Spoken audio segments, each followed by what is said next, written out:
Assalamu alaikum students. Hope you all are good. Allied School Fairs Campus, and today is your second lecture of Mathematics Grade 4 from your Spring Pack 2. आज हम start करेंगे अपनी exercise number 2D से। उसका सबसे पहले work page है जो कि आपके स्प्रिंग पैक पे दिया हुआ है। आपने इसको यहाँ पे भी सॉल्व करना है और अपनी बुक पे भी सॉल्व करना है। तो क्वेश्चन नंबर 1, 2, 3 जो हैं ये तीनों आप स्प्रिंग पैक और बुक दोनों जगह सॉल्व करेंगे। ये आपके ऑब्जेक्टिव टाइप क्वेश्चंस हैं, filling the blanks and true false है और करेक्ट ऑप्शंस वाले क्वेश्चंस हैं। नेक्स्ट क्वेश्चन नंबर 4, 5, 6 जो है वो आप नोटबुक पे या रजिस्टर जो आपके पास है उन पे सॉल्व करेंगे। स्टार्ट करते हैं हम अपने क्वेश्चंस को। क्वेश्चन नंबर 4 देखें, draw factor trees to show the prime factors of given numbers. आपने जो फैक्टर्स नंबर के बन रहे हैं, कोई भी नंबर जो आपको क्वेश्चन में दिया है उसके फैक्टर्स जो बन रहे हैं उनको ट्री की फॉर्म में लिखना है। यानी वो नंबर ऊपर लिखना है और उसके भी नीचे नीचे आपने उनके जो है ब्लॉक्स यहाँ बना के या जिस तरह से भी आप लिखना चाहें ट्री की फॉर्म में आपने वो नंबर्स लिख देने हैं। सपोज़ हमारा क्वेश्चन है, क्वेश्चन 4 का फर्स्ट पार्ट है 15। अब 15 किस किस टेबल में आता है, उसके फैक्टर कौन कौन से हैं, 3 और 5। यानी वो 3 में भी आ रहा है और 5 में भी आ रहा है। 15 तो उसका अपना टेबल है ना, उसमें भी आ रहा है। तो उसके फैक्टर कौन से हैं, 3 और 5। तो आप 15 के नीचे देखें लिखा हुआ है 3 और दूसरी तरफ लिखा हुआ है 5। तो 3 × 5 15 होता है, यहाँ 5 × 3 भी क्या होता है 15। तो ये दोनों इसके फैक्टर्स हैं और बाकी पार्ट्स भी इसी तरह आप सॉल्व कर लेंगे। नेक्स्ट क्वेश्चन नंबर 6 देखें, find the prime factors of these numbers using division method. अभी ये क्वेश्चन में आपने क्या करना है, इसमें डिवीजन मेथड यूज़ करते हुए आपने इनके प्राइम फैक्टर्स बताने हैं। तो क्वेश्चन नंबर 6 का फर्स्ट पार्ट है 84 और उसको अगर आप देखें तो अगर आप इसको डिवाइड करने से पहले देखें कि इसका डिविजिबिलिटी का रूल क्या होगा। 84 जो है वो एक प्राइम नंबर है, तो प्राइम नंबर को हम किससे डिवाइड कर सकते हैं, 2 से ही डिवाइड कर लेंगे। ठीक है, तो आपने ये टेबल बना हुआ है उसको देखें आप। 2 के टेबल में पहले कहाँ पे आया, 84 42 पे, फिर 2 में 2 2 ज़ार 4, 2 1 ज़ार 2, 2 पे 21 पे 42 आ जाएगा। फिर 21 2 में नहीं आता, अब हम किसी और टेबल में चेक करेंगे तो 3 में, तो 3 7 ज़ार 21। अब 3 के टेबल में 7 नहीं आता, तो अब 7 को किस में चेक करेंगे, 7 के टेबल में। तो 7 1 ज़ार 7। अब नीचे आपका 1 आ गया, यहाँ पे आपने स्टॉप कर देना है। तो 84 के जो फैक्टर्स बने वो कौन कौन से हैं, ये जो साइड पे आपका जिनसे डिवाइड आपने किया है, 2 2 3 7, ये 4 उसके प्राइम फैक्टर्स हैं और बाकी क्वेश्चन भी इसी तरह से आप सॉल्व करेंगे। नेक्स्ट क्वेश्चन नंबर 2 आपकी एक्सरसाइज स्टार्ट हो जाती है। नेक्स्ट एक्सरसाइज नंबर 2E, उसमें आपने क्या करना है कि सबसे पहले तो आपका वर्क पेज है। क्वेश्चन 1 जो है वो फिलिंग द ब्लैंक्स का, आपने जो भी दो नंबर, जैसे सपोज फिलिंग द ब्लैंक का फर्स्ट पार्ट है, the common factor of 2 and 3 is, 2 और 3 का कॉमन फैक्टर कौन सा है, 1। ठीक है, तो ये इस तरह से आपने इनको सॉल्व करना है सबसे पहले। नेक्स्ट क्वेश्चन नंबर 2 है ट्रू फॉल्स का, इसको भी आपने सॉल्व करना है, कॉमन फैक्टर्स बताने हैं, उनके HCF बताने हैं। क्वेश्चन नंबर 3 जो है वो आपका MCQs का है, उसको आप सॉल्व करेंगे। क्वेश्चन नंबर 4 से अब हम स्टार्ट करेंगे। अच्छा, यहाँ पे अब हम वर्क पेज के सोल्यूशन पे आ जाते हैं। ये एक्सरसाइज आपके बुक पे पेज नंबर 37 से 39 तक है, जिसमें क्वेश्चन 1 2 3 आपका ऑब्जेक्टिव आप बुक पे और स्प्रिंग पैक पे सॉल्व करेंगे और बाकी क्वेश्चन जो हैं वो आप रजिस्टर पे सॉल्व करेंगे। ओके, तो क्वेश्चन 4 से स्टार्ट करते हैं। Right the factors of these pairs of number and circle the common factors. अब दो आपको पेयर्स दिए जाएंगे, मतलब आपको पेयर दिया गया नंबर्स का, उनके आपने फैक्टर्स लिखने हैं और उनमें जो कॉमन फैक्टर्स होंगे ना उनको आपने सर्कल करते जाना है। सपोज अगर 10 है हमारे पास, तो फैक्टर के 10 के कितने फैक्टर्स हैं, 1 में भी आता है 10, 2 के टेबल में भी 10 आता है, 5 के टेबल में भी 10 आता है और 10 अपने ही टेबल में भी आता है। ठीक है, इस तरह अगर 18 है तो वो 1 2 3 6 9 18, इन सब टेबल्स में 18 आता है। तो अब इनमें कॉमन आप देखना चाहें तो क्या, जो 10 और 18 जो है उसमें कॉमन 1 1 में दोनों में आता है और 10 और 18 जो है वो 2 में भी कॉमन है। ठीक है, 2 के टेबल में भी दोनों ही आते हैं। तो इसके जो कॉमन फैक्टर्स हैं वो कौन कौन से, 1 और 2, इन दोनों पे आप क्या लगा देंगे, सर्कल, और बाकी पार्ट्स भी इसी तरह से आप सॉल्व कर लेंगे। नेक्स्ट क्वेश्चन नंबर 5 है, find the HCF of the following pairs.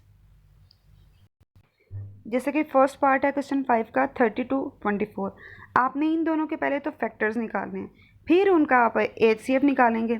Factors देखते हैं, 32 का फैक्टर कौन सा है, 1 2 4 8 16 32, और 24 के फैक्टर्स हैं 1 2 3 4 6 8 12 24। ठीक है, अब इसमें जो कॉमन चीज़ें हैं ना वो हम इकट्ठी कर लेते हैं। पहले तो 32 और 24 में 1 दोनों में कॉमन है, 1 निकाल लिया, फिर 2 भी दोनों में कॉमन है, वो भी निकाल लिया, 4 दोनों में कॉमन है, वो भी आप साइड पे लिख लेंगे, और 8 भी कॉमन है, वो भी। तो इनके कॉमन फैक्टर्स कौन कौन से हैं, 1 2 4 8। तो आपके यही इसका क्या है, HCF हो जाएगा। तो इन दोनों में जो हाईएस्ट कॉमन फैक्टर था वो आपने लिखना है। 4 फैक्टर्स कॉमन है, जो इनमें से हाईएस्ट कौन सा है, 8। तो इसका हाईएस्ट कॉमन फैक्टर बनता है 8। नेक्स्ट क्वेश्चन 6 है, find the common factors and HCF of each of the following sets.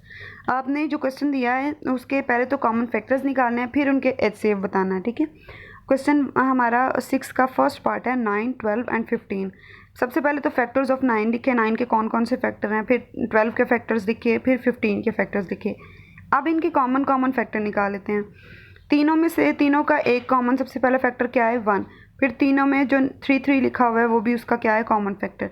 तो इन तीनों का हाईएस्ट कॉमन फैक्टर क्या हो गया, 3, क्योंकि दो ही कॉमन बने हैं, 1 और 3। तो दोनों में से हाईएस्ट कौन सा है, 3। तो इन तीनों का कॉमन फैक्टर होता है 3, ठीक है। नेक्स्ट क्वेश्चन 7 है, use the division method to find the prime factors of these numbers. Hint, use the divisibility, यानी कि आपने वो जो रूल्स थे डिविजिबिलिटी के वो आपने यूज़ करना है। इसमें आप जो है डिवीजन मेथड से पहले इनके प्राइम फैक्टर्स फाइंड करेंगे। 230 लिखा है, फिर पहले उसको आप 2 के टेबल में चेक कर सकते हैं, क्योंकि लास्ट पे 0 लिखा है तो वो एक ही नंबर है, तो ये 2 से डिवाइड हो जाएगा। फिर हमने 5 से किया, फिर हमने 23 से किया।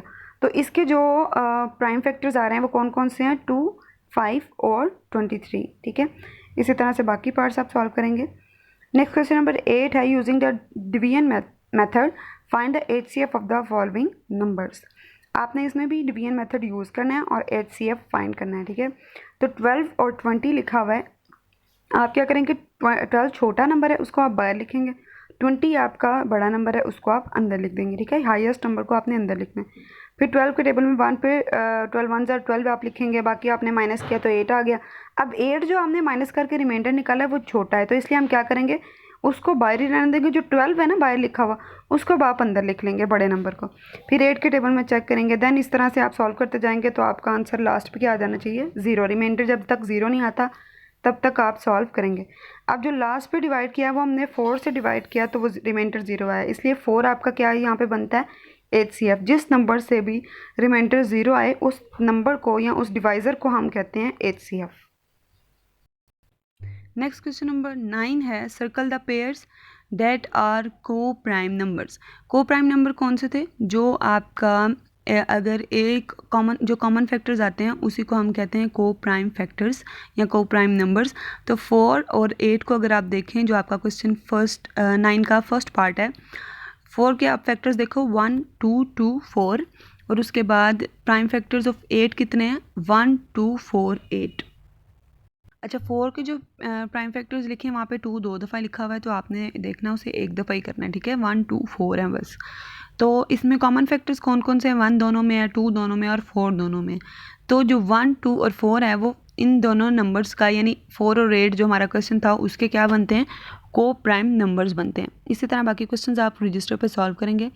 नेक्स्ट एक्सरसाइज नंबर 2F है हमारी, और उसका वर्क पेज हम देखते हैं। सबसे पहले उसका क्वेश्चन 1 2 3 ऑब्जेक्टिव है, उसे आप सॉल्व करेंगे, और बाकी जो क्वेश्चन हैं 4 से 5 जो है वो आप रजिस्टर पे सॉल्व करेंगे। क्वेश्चन 4 देखते हैं, find the LCM of these pairs of numbers using prime factorization method.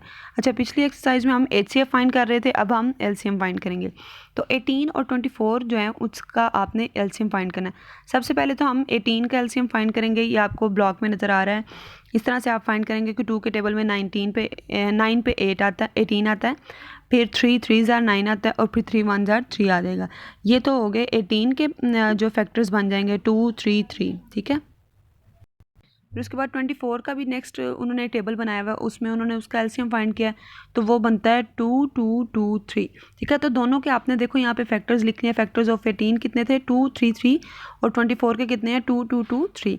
तो इसमें जो कॉमन दोनों में बनता है वो क्या है, जस्ट ये आपका पहला 2 2 दोनों में लिखा हुआ है, उसके बाद 3 दोनों में लिखा हुआ है, सिर्फ 2 और 3 दोनों में कॉमन है एक एक दफ़ा, तो वो आपका क्या बन जाता है, इस नंबर का आपका प्राइम फैक्टर्स बन जाते हैं, यहाँ आप कह लें इसका एलसीएम बनता है।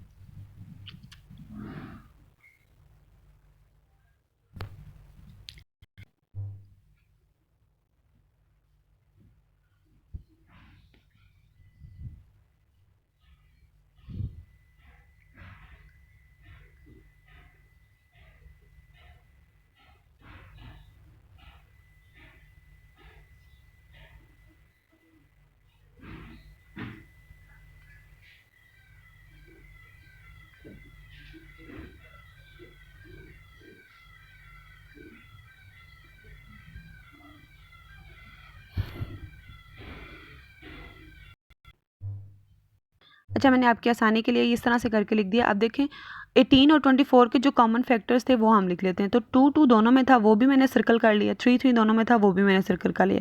बाकी ऊपर से 3 बचा था और नीचे में 2 2 2 बचे थे।